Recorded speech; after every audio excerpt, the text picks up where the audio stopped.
আসসালামু আলাইকুম। আজকে রেসিপি লাল শাক। একদম সিম্পল ওয়েতে আজকে লাল শাকের রেসিপিটা তৈরি করে দেখাচ্ছি।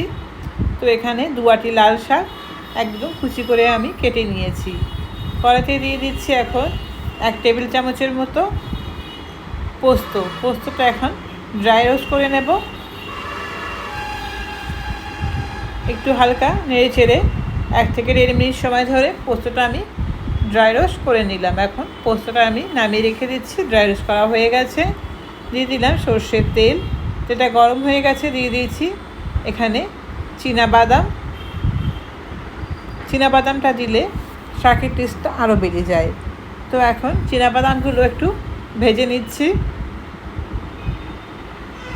একটু হালকা কালার চলে আসলে চীনাবাদামগুলো তুলে নেব।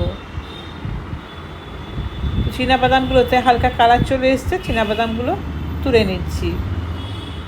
এখন এই তেলের মধ্যে দিয়ে দেব 3টে শুকনো লঙ্কা। লঙ্কাগুলো একটু হালকা ভেজে নেব।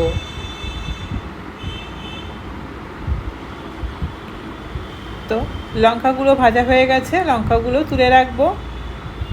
এখন তেলের মধ্যে দিয়ে দিলাম কিছু থেতো করে রাখা রসুনগুলো এখন একটু হালকা কালার আসা পর্যন্ত ওয়েট করব। রসুনগুলো গায়ের কালার চেঞ্জ হয়ে গেছে, দিয়ে দিলাম কেটে রাখা লাল শাকগুলো দিয়ে খুব ভালো করে একটু লাল শাকগুলো এখন নাড়তে শুরু করব। খুব ভালো করে নেড়ে চেড়ে নিচ্ছি। এখন দিয়ে দিচ্ছি এখানে স্বাদ মতো লবণ, আর দিয়ে দিচ্ছি সামান্য একটু হলুদ দিয়ে এখন খুব ভালো করে শাকটা নেড়ে চেড়ে নেব। আর দিয়ে দিচ্ছি এখানে ঝালের জন্য 2 থেকে 3টে কাঁচা লঙ্কা দিয়ে খুব ভালো করে মিক্স করে নিলাম। শাকে যেহেতু প্রচুর পানি বেরোবে, তো শাকে পানি দেওয়ার কোনো প্রয়োজন নেই। এখন শাকগুলো একদম এক জায়গায় করে দিচ্ছি, করে দিয়ে এখন ঢাকনা দিয়ে ঢেকে কিছুক্ষণ সিদ্ধ হওয়ার জন্য ওয়েট করব।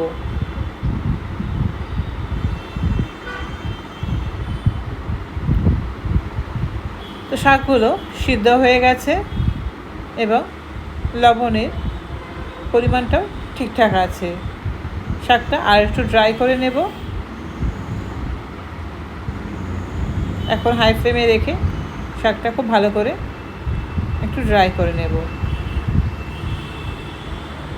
শাকটা অনেকটাই ড্রাই হয়ে গেছে। ভেজে রাখা যে বাদামগুলো সেগুলো দিয়ে দিলাম। বাদাম দিয়ে আবার একটু শাকের সঙ্গে খুব ভালো করে মিক্স করে নিচ্ছি। এখন দিয়ে দেব যে পোস্তটা ড্রাই রোস্ট করে দিয়েছিলাম, সেটা দিয়ে দিলাম।